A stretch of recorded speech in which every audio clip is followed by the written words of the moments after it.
Mengejutkan zona Grand Final, fakta mencengangkan di balik kemenangan Pertamina Enduro atas Popsivo Poluan pada laga Grand Final Proliga 2025. Semakin jelas semua ini settingan? Menggemparkan jagat Proliga, gelar juara Pertamina Enduro langsung dicabut dan dibatalkan? Auto dibuat geleng-geleng, fakta anyar terbongkar gamblang di sini. Ternyata begini alasan akurat terkait Megawati jarang dimainkan oleh pelatih Petrokimia. Simak penjelasan selengkapnya.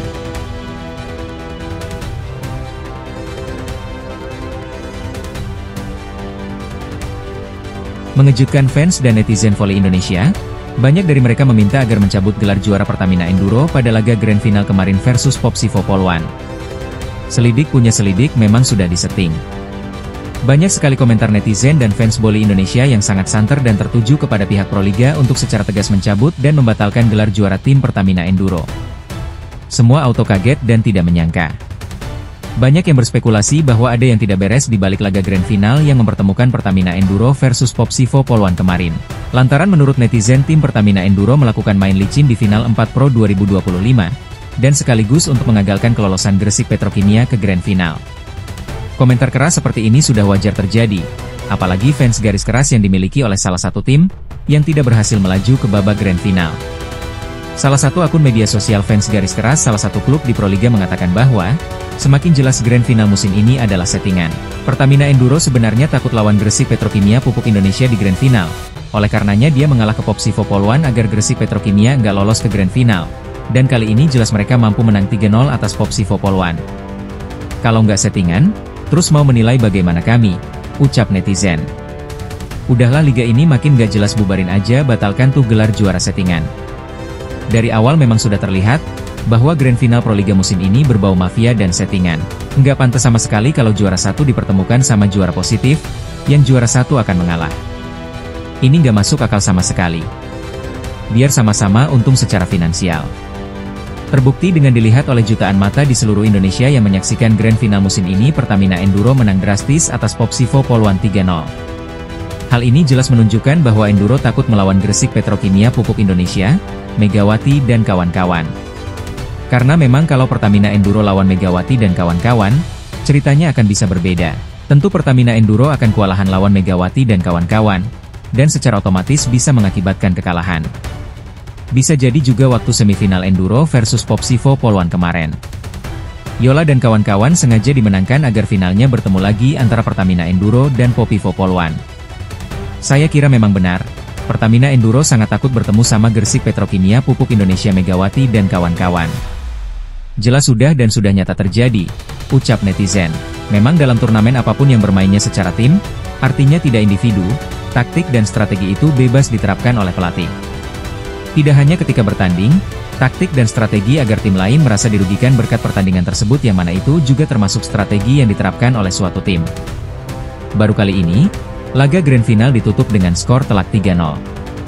Otomatis Pertamina Enduro memperoleh kemenangan dengan cukup mudah. Secara analitik tim, kekalahan Popsivo Poluan tidak lepas dari banyaknya error yang mereka buat. Terbukti dari 26 poin error yang didapatkan Pertamina Enduro di laga ini. Sebagai perbandingan, Popsivo hanya meraih 15 poin dari kesalahan pemain lawan. Ini jelas perbandingan yang cukup signifikan. Karena kalau tim dari awal sudah banyak melakukan kesalahan sendiri, kedepannya otomatis akan berat apalagi lawannya cukup kuat. Oleh karena itu, kejadian ini membuktikan bahwa Pertamina Enduro takut bertemu Gresik Petrokimia di laga Grand Final musim ini. Memang saat itu Megawati dan kawan-kawan tidak bisa menentukan dirinya sendiri untuk bisa langsung lolos ke Grand Final, karena harus menunggu pertandingan tim lain. Siapa yang menang dan kalah? Padahal secara taktik dan stamina kedua tim hampir sama. Memang Tuhan berkehendak lain. Apakah memang benar semua ini settingan guys? Wallahu alam ya. Kali ini benar-benar mengejutkan publik Proliga. Akhirnya fakta baru terbongkar.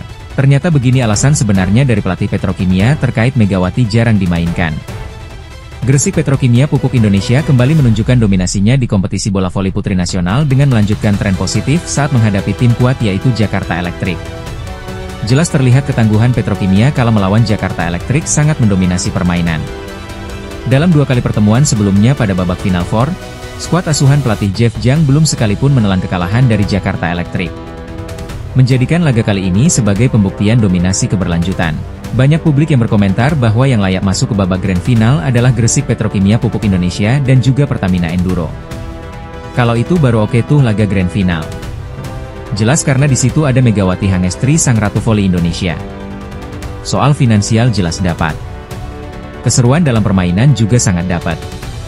Apalagi netizen, pasti sangat ramai sekali penonton di tribun stadion.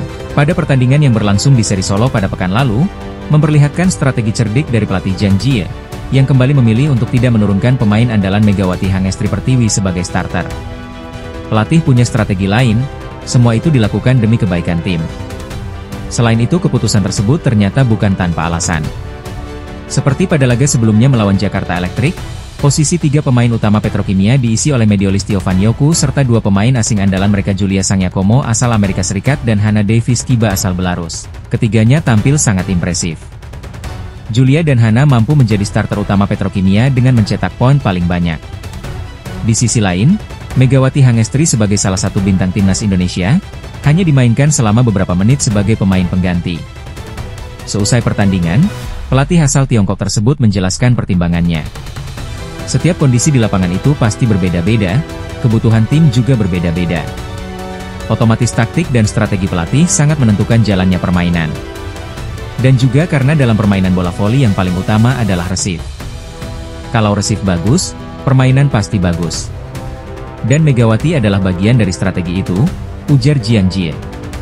Tidak menurunkan Megawati secara full time, itu juga termasuk dalam strategi tim, imbuh Zhang Jie. Strategi tersebut terbukti efektif. Terbukti lawan konsentrasi permainan agak terganggu konsentrasinya.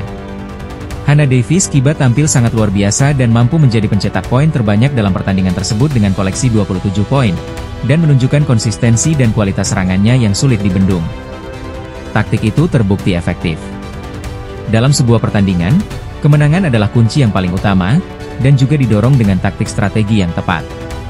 Terbukti Julia juga menunjukkan performa solid dengan torehan 21 poin, menjadikannya salah satu poros penting dalam serangan Petrokimia.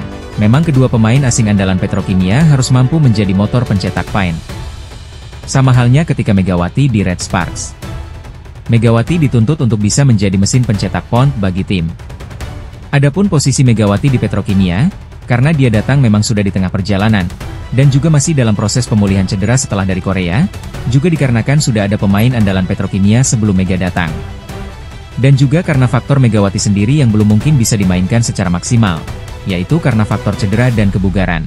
Di sisi lain, Maya Indri sebagai middle blocker senior lainnya yang dikenal dengan ketenangannya di lapangan turut mengomentari hasil positif ini. Kemenangan ini berkat kerja keras semua pemain. Semuanya tampil kompak dan disiplin mengikuti instruksi pelatih. Instruksi dari pelatih sangatlah penting diterapkan ketika pertandingan sudah berjalan, karena itu yang menjadi penentu kemenangan suatu tim. Dan juga dari sektor tengah Petrokimia, middle blocker sepuh, Rika Duyatri tampil cukup gemilang dan fantastis. Rika berhasil mencetak total 11 poin, termasuk 5 blok poin dan 2 servis yang langsung menghasilkan poin. Hal ini menunjukkan performa di setiap lini Petrokimia sangatlah kuat. Tidak kebayang jika pada laga babak grand final musim ini kemarin, mempertemukan antara Gresik Petrokimia Pupuk Indonesia versus Pertamina Enduro. Fans voli Indonesia pasti sangat geger sekali baik secara langsung di tribun ataupun di media sosial. Performa Rika sendiri menjadi kunci pertahanan dan juga memperkuat lini tengah Petrokimia. Kemenangan atas Elektrik ini memperkuat posisi Petrokimia sebagai salah satu tim papan atas Proliga dalam kompetisi musim ini. Selain menunjukkan kedalaman skuad yang solid, kemenangan ini juga memperlihatkan bagaimana fleksibilitas strategi bisa menjadi pembeda dalam laga-laga penting. Setiap taktik otomatis setiap tim punya, tinggal taktik tersebut berhasil apa tidak, dengan melihat kekuatan tim lawan.